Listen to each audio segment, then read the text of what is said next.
Well, I am so happy that I have you, Kristen Donnelly, here on the podcast. I like to start out by saying, how do I know this person? What is my first impression of this person? So, Kristen, my first acknowledgement that Kristen Donnelly was a person in the world was when we were at a luncheon and it was a CEO global briefing, I think it was called. And a bunch of CEOs were there. And I think I sat with you and I hmm was like, I like her. You were so yourself. I thought you had this beautiful confidence and it radiated. And I was like immediately captivated by it. Oh, thank you. I remember that. It was at I don't remember the name of the thing, but like we were sitting in a glass room. Like I remember Yes. that, and like in the back corner, and I had just kind of started to like get out in Bucks County and like network and meet people. And but yeah, I remember that. And I remember thinking you were incredibly kind. Oh, thank you. Well, I want to know first and foremost, where does that confidence come from? Where that you were kind of, in my opinion, you seem to be unabashedly yourself. And that's not always the way. So, where is that? Where are the roots of that? Well, there's a great Tina Fey joke that was like, I want to thank my parents for raising me with a confidence disproportionate to my looks and abilities. And there's a level at which I resonate with that. But I have an incredible family. Not only my parents, but my extended family, of which we've always been very close with. And then my parents were also very intentional about putting adults in my life that would mentor me and make sure that I always had people to go to who weren't them. And I Wow. also grew up in a church environment that was negative for a lot of reasons. But one of the things it gave me was a lot of leadership responsibilities very young. And my father also essentially raised me to be a CEO from like age 9. Um, and so there's a lot of practice in confidence that comes with that. There's a lot of, um, I didn't necessarily maybe do a lot of the other stuff that people do in high school. Like I didn't really go to parties. I didn't really do any of that because I already had this really grave sense of social responsibility that was given to me by my dad especially, and this sense of calling that I was here for a specific reason and I better not screw it up. And like that's a double-edged sword. Like that's a real double-edged sword. And there's a lot of like I'm incredibly hard on myself. My inner monologue is very toxic at times to myself. But what it does outwardly is I know I'm here for a reason. And I know because of that, and because I've been intentionally cultivating skill sets and ideas since honestly around 9, which is the first time when Wow. I got grounded, I had to write book reports as my punishment. And I Wow. used to have to Good write book punishment. reports, and then I used to have to memorize long passages of something too. So, like Shakespeare or the Bible or other poetry, because punishment had to be productive. You Again, know, beautiful, but double-edged sword. I am never not productive. So, like, there's some everything that is good in life I have found it's very easy to be a double-edged sword, and mhm. if you have it out of balance, goodness can become toxic really fast. Yeah. Well, first of all, hearing you, it always makes me want to start over and redo parenting. Oh Lord, please don't do that. I can't, but and then the double-edged sword, that thing you talk about, that voice in your head and that inability to kind of maybe counter that productivity. How do you handle that? And do you handle that? Do you just accept it or do you try to transform that in any way? Such a great question. And that answer has changed throughout my life. So I'm hitting 40 this year. And so obviously, like once you hit 30, your level of give a craps really, decreases. I spent a lot of my 20s desperately trying to make people like me. Mm. And I mean, like, I remember doing laundry for a boy I had a crush on because I thought if I was useful, he would love me. Wow. Right. Um, and like that kind of self. So I thought that was taking it and using it productively. It wasn't. Right. And it wasn't until my late 20s when I moved to Northern Ireland to do my PhD, which was, I had lived in Northern Ireland before. Like I moved there for my first job out of college. And I spent my 5 years in my 2 master's programs just trying to get back to Belfast. So I finally did to do my PhD. I moved there in 2011 again. And there was an incredible amount of freedom in being somewhere that I wasn't anyone's daughter or anyone's sister or anyone's niece. I was just me. And I had some existing social connections. I had some friends there. And at the time, one of my best friends was living there too.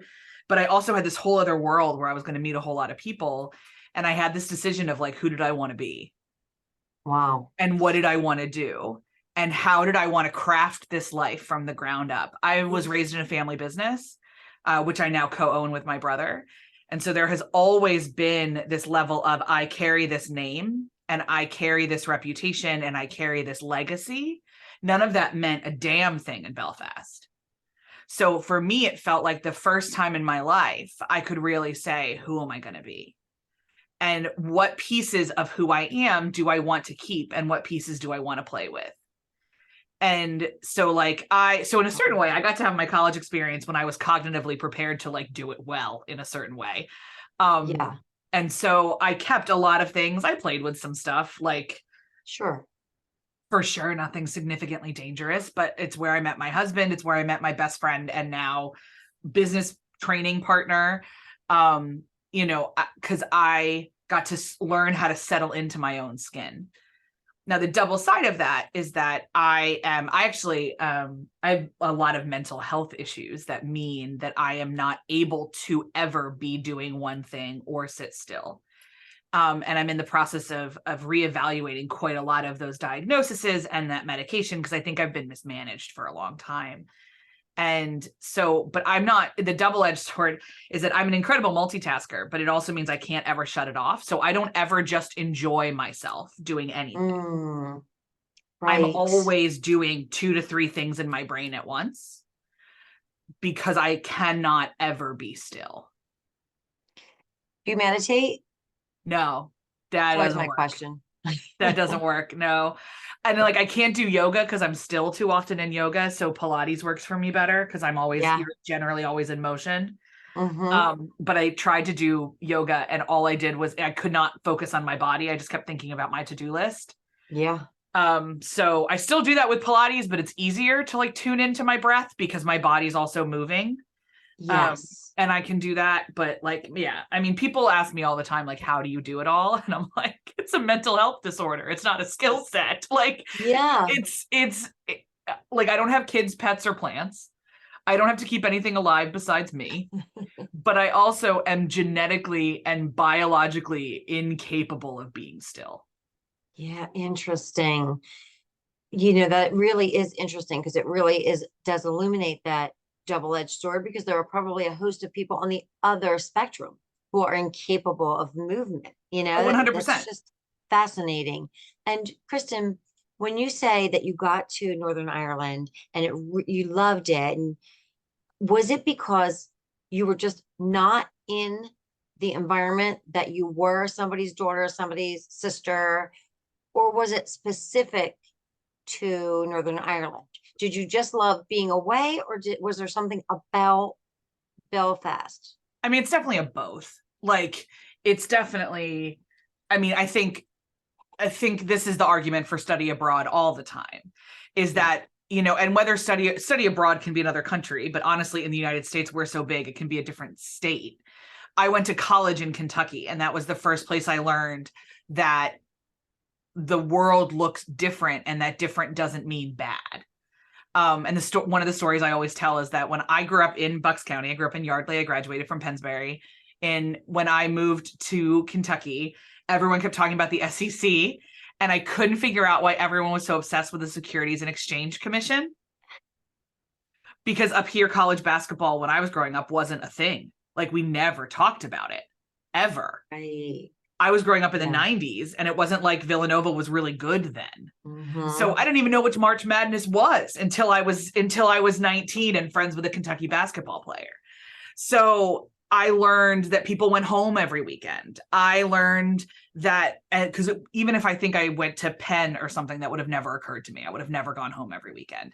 And there were people that picked a college so they could go home every weekend.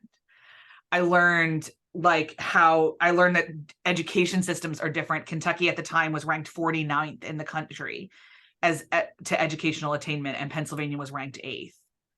And so I would just like go through the world assuming, well, everybody had a debate class in high school. Everybody got the opportunity to audition for state choir. No, I met lots of people that never got those chances. People that were beautiful singers that had no idea there were state choirs because there was no music program at their school. So I learned like that really helped. And I will say my parents instilled that in me growing up, that different people are different. I can talk about the ways that they did that and the ways they were very intentional about that. So there's that element of when you're out of your own environment, you have to learn that different doesn't mean bad, because nothing is fully the same. But then Northern Ireland as a culture fits me really, really well. Because it doesn't allow me to be hyperactive all that often, because they as a culture do not value productivity on the same level that America does. They value family and they value tradition, and again, double-edged swords. But, you know, I got a lot of like, well, we just don't do it that way, even more than I did in like Protestant churches, which was insane because I thought they were the kings of we just don't do things that way. No, Northern Ireland's been doing some things the same way since like its inception in 1920. And I learned my faith really grew and evolved and changed in that time and in that space.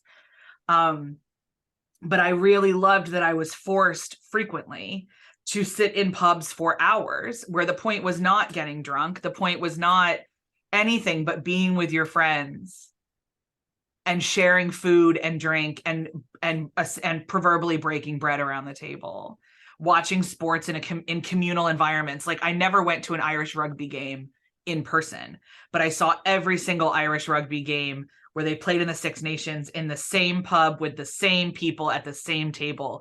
And all of my memories, I mean, that's a little hyperbolic, but like definitely the same pub with the same people.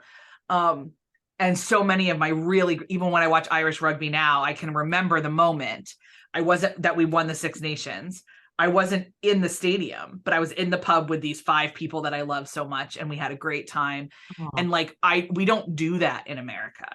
Yeah. And like now that my husband and I live here, and he's from Northern Ireland, as I said before, that's the thing we miss the most, is that on a Saturday afternoon, we didn't want to sit around our house. We would just take our books, text a couple friends and say, we're going to go sit at Woodworkers for a couple hours. Anybody want to join? Come on down.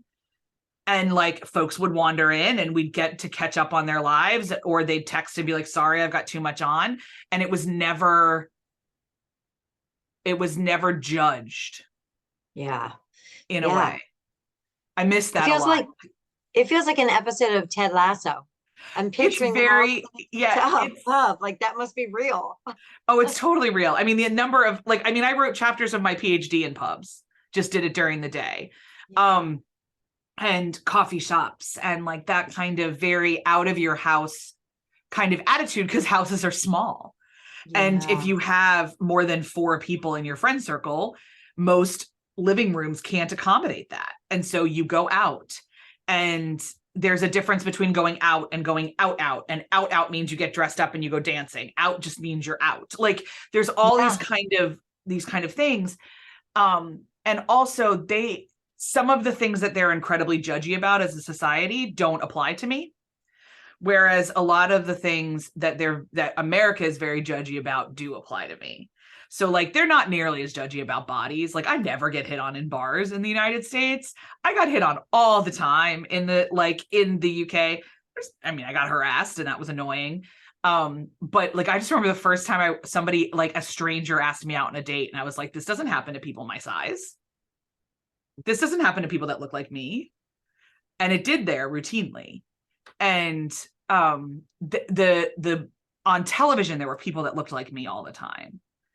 And that's completely different over there. And it gets dark earlier. I know that sounds crazy. So Yes, like it winters does. are quieter.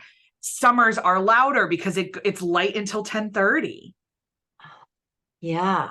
And like the sports rhythms are different. And it just forced me to be a different person.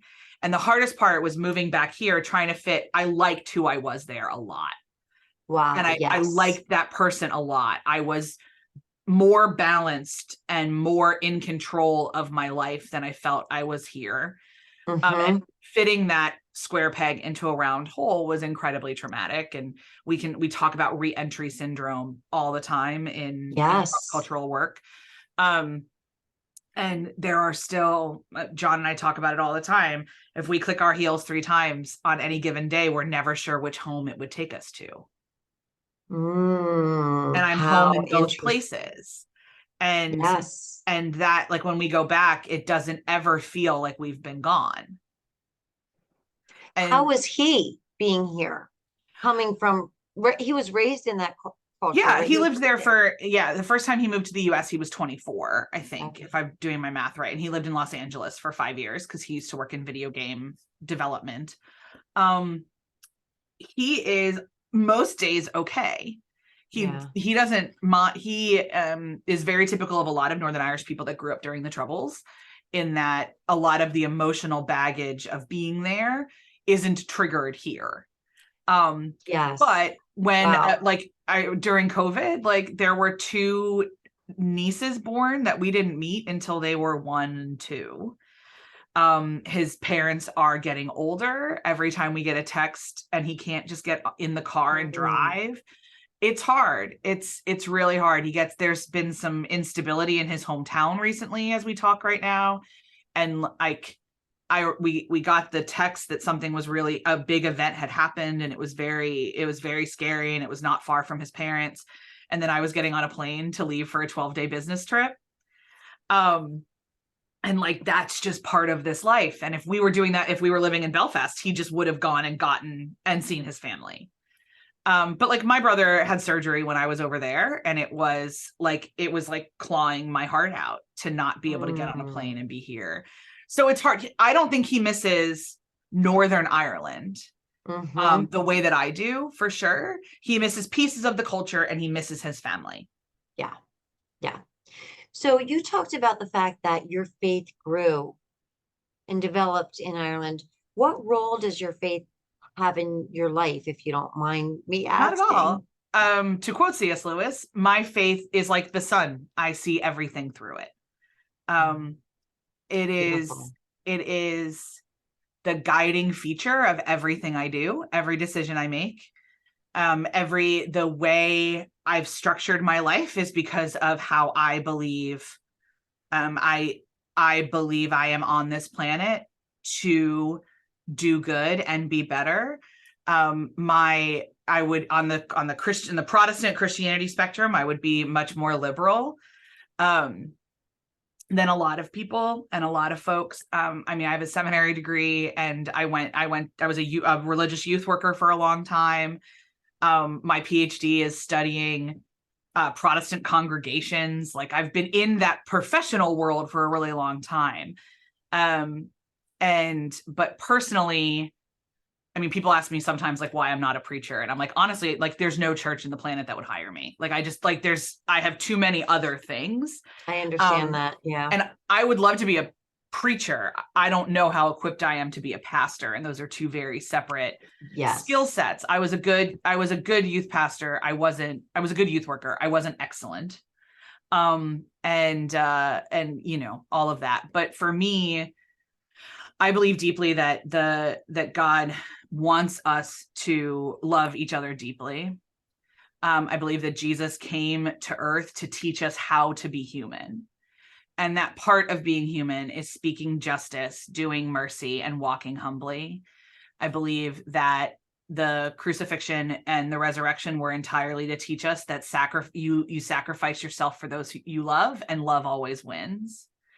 And I see love as an expanding entity, not a contrasting one. And so my job as a human is to be the kingdom of God on earth, which means that I am to be loving, and I am to preach justice, and I am to fight for equity, and I am to to ensure that voices who are not heard are amplified. I am not to be the voice for the voiceless. That is not my job. My job is to make sure they can be heard. Am I good at it every day? Absolutely not. Am I good at it most days? Probably not. But if I get out of bed in the morning, it is because I am called that day to love somebody extravagantly. And I do that because of my faith. I love that. Well, I have to say, I think that you are the much younger female version of my father. I'll take the compliment. And he will love this podcast. I always love it when I please one of my family members with a podcast. I'm like, yay, Kristen. You know, it brings me to what you're doing now with Abbey Research, because there's maybe an element of that desire to spread this kind of message. Oh, it is like, yeah, when I talk to my seminary colleagues and my friends, I'm like, this is my ministry. I know that sounds crazy, but this is what I do. No, at Abbey Research, our entire driving feature is to help people understand each other better. And really what that comes down to is love each other deeper. Yes.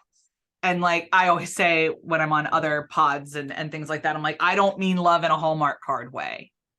I mean that love is a verb that knits us together, that love is an active entity that is based in the fact that every human, whether you agree with them or not, whether you think they're immoral or evil or they deny your humanity, they are still a human person.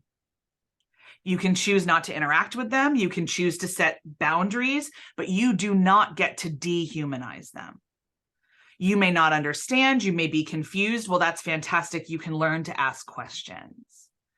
And we term that all as empathy, because as we've done research, my business partner and best friend, Erin, is also a PhD. So we call ourselves the good doctors. So as we nerded out and did research, because what did we do during lockdown? We researched, and we just tried to read as many books as possible. She also learned how to cross stitch and made a lot of gin cocktails. And I wrote a lot of Marvel fan fiction. But what we did primarily was try to think, as we looked around, I don't know, it was maybe 3 weeks into lockdown, and we kind of looked at each other. We're like, this isn't going away. And already people were talking about getting back to normal. And we just kept looking at each other. We're like, A, normal is a setting on a tumble dryer. It doesn't actually exist. And B, there is never going back. No culture can ever go back, because we become something new every day. That's how culture works. We invent culture as we live. We deconstruct things as we live. So we can resurrect policies, but they will still be different.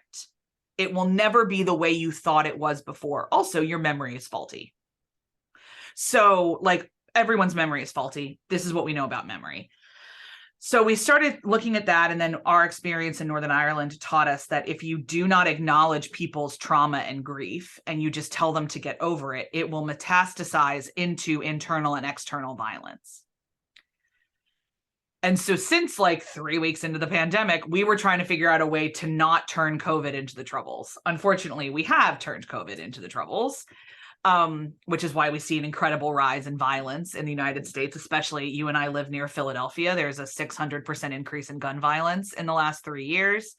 It's a real significant issue. And one of the driving factors is because we told everyone that everything was fine. And we didn't provide any communal sanctioned official ways to grieve and process. That's one of the things we didn't do as a society. So we started looking as to like, what's the word that encapsulates that? Like, what do we need to teach people to do to prevent this a little bit on an individual level. And so we started Googling, we realized that the definition of the word empathy, which we always teach people, is about feeling what other people feel. That's not actually in most dictionary definitions. Most just straight dictionary definitions talk about empathy as understanding. So we started to chase that rabbit hole. We're like, well, what does it mean to understand? And here's what we've come to. We know it's impossible to feel what other people feel. A, because a lot of us have mood disorders and we don't know what we feel. B, we don't have enough research on emotions to know that. C, pure emotions only last 90 seconds in our bodies and then they shift into other things. And D, every single human I have ever met, when someone looks at them and says, I know just how you feel, they would like to throat punch that person. So those four elements tell me that empathy cannot be about feeling what other people feel. So then we thought about people who identify as empaths. And we're like, okay, but it's not really about feelings. Like the data says that they can't. So what do they feel? They feel energies. We absolutely do not deny that people can walk into a room and get a feeling of the energy in the room. First of all, that's a trauma response for a lot of people. And second of all, that is how a lot of, especially introverts, are wired. We just don't think that empath is the right word, because you may assume that you are essentially feeling what you assume someone else is feeling. Right. And what we believe all of society should boil down to is this practice of empathy, which is the consistent, intentional decision to choose understanding over assumptions for yourself and other people. And to me, fundamentally, that's part of my faith, is to help people understand each other. Understanding is not agreeing. Understanding is not condoning. Like the example I use all the time in my trainings is Vladimir Putin. I would like to throat punch him, and I would like him to be in jail, and I would like him to go away forever. However, he's not hard to understand. He took the desolation of the Soviet Union. We know this from his advisors and his own writings. He took that as a personal attack. And that man will not rest until the entire world is under Russian control. Cool, done. I understand your motivations. So every time somebody gets on the news and hand rings is like, why is Putin invading this? This is terrible. The Ukrainians have done nothing. And I'm like, you are missing the point. He will not leave Ukraine. He will sacrifice every single Russian human that he needs to. He does not care about human life. He cares about Russia controlling the world. We need to then make informed decisions based on that.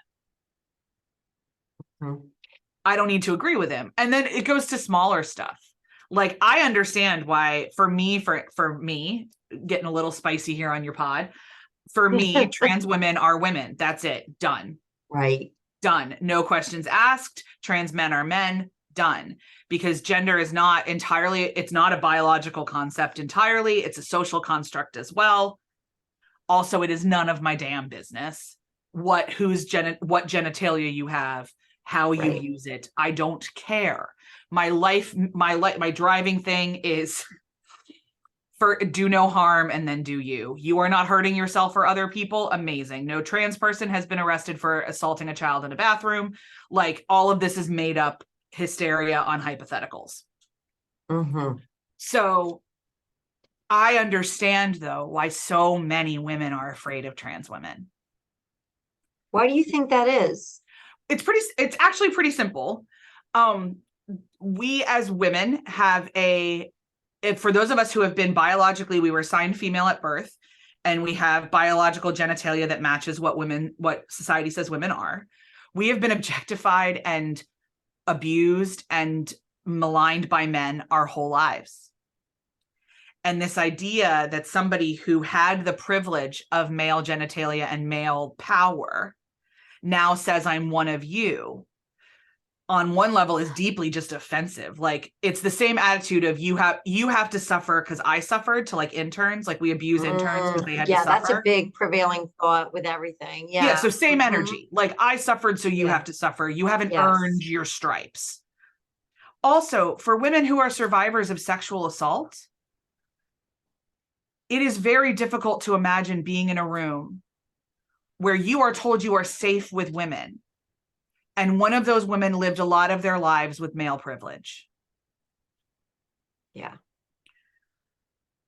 I understand both of those viewpoints. I even agree with elements of the second one. We are not able to currently have calm conversations about this matter because it is so tied to emotions. Yeah. And so tied to words like evil and wrong and denying people's humanity and all that kind of other nonsense.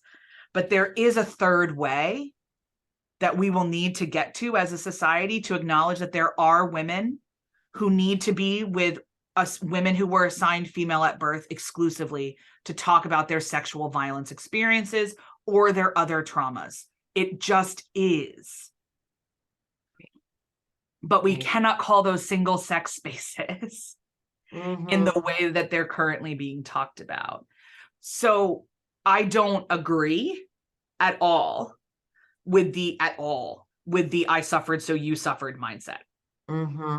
And then I should say there's a third set of people that are just scared by anything that is different and they don't understand. 1000%.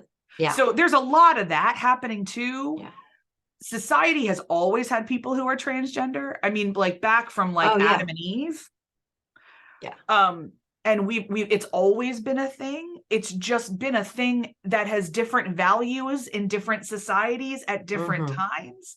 And as Americans, God love us, we tend to believe that the world as it is right now, morality especially, is how people have always felt and behaved. Yeah. When really our morality is a combination of Puritans and Victorianism shoved together with capitalism and made into this weird civic religion of you are only a good person if you work really hard, and please never talk about sex because it's dirty.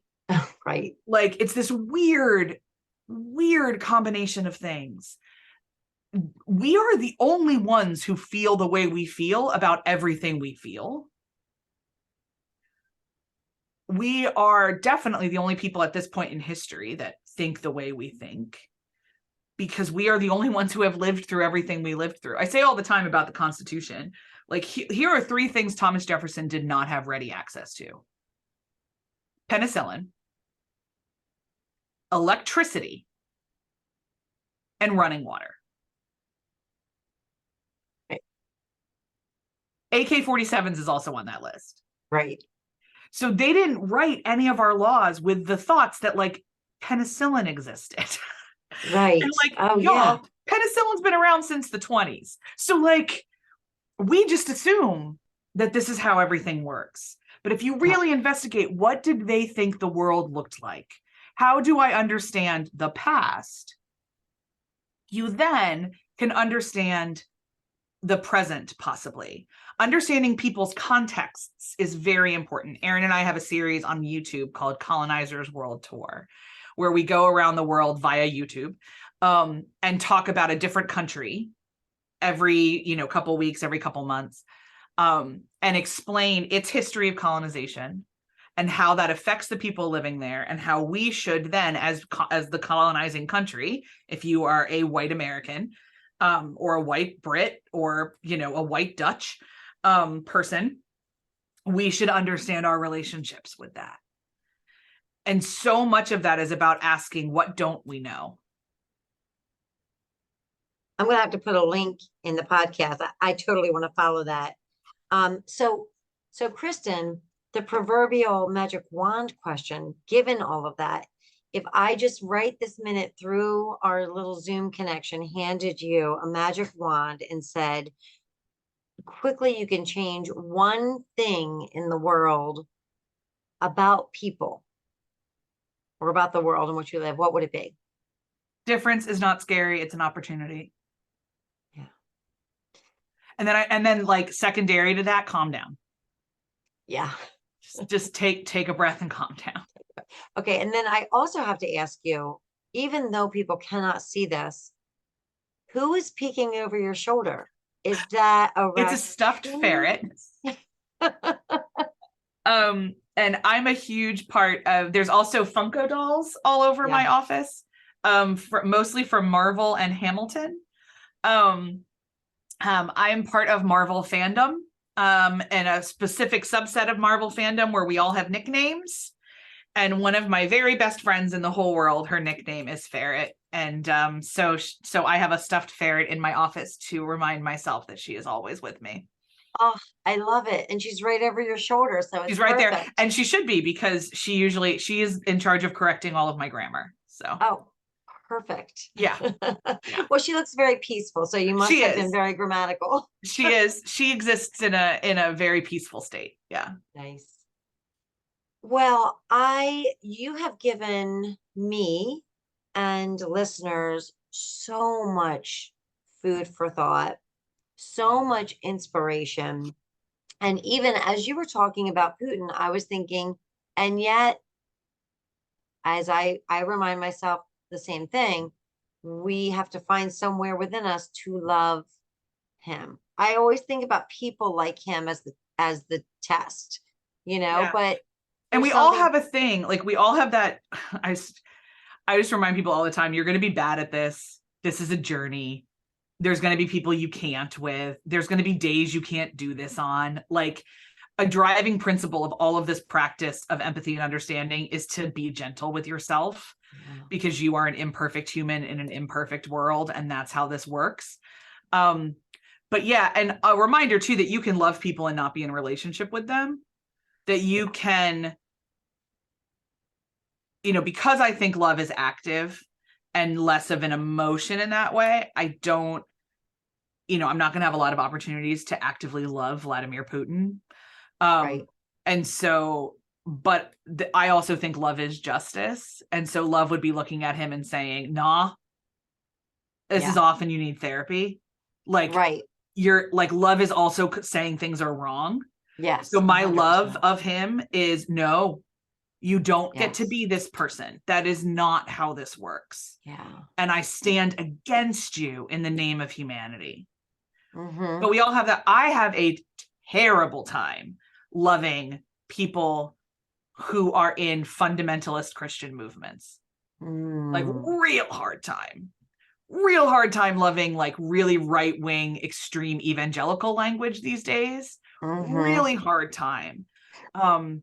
Really hard time loving people who make laws that govern other people's bodies. Real hard time. I can understand all of them, but I can't be in a relationship with them necessarily. Yeah. Or if I am in a relationship with them, I create boundaries to say, we don't talk about that. Right. I remember in 2016, there was a lot of liberals saying, if you know anyone who voted for Trump, never talk to them again. And I thought that was utter garbage. Utter garbage. Not only because I love a lot of people who do, it was not hard to understand why people did. And getting rid of people you disagree with is nuts. I respect that if you are with somebody who is if you are in relationship with somebody who has outright said, well, all Black people are evil, do not be in a relationship with that person. Right. I don't believe that you are a human because you are gay. Do not be in a relationship with that person. Draw a damn boundary and never see them again. Never see them again. But also don't assume that because somebody voted for somebody, they believe that. Because humans are complicated ass creatures. And we have a lot of motivations that are known and unknown even to us. Yeah. And if you still need to make that decision, amazing. Don't you dare tell someone else to make it.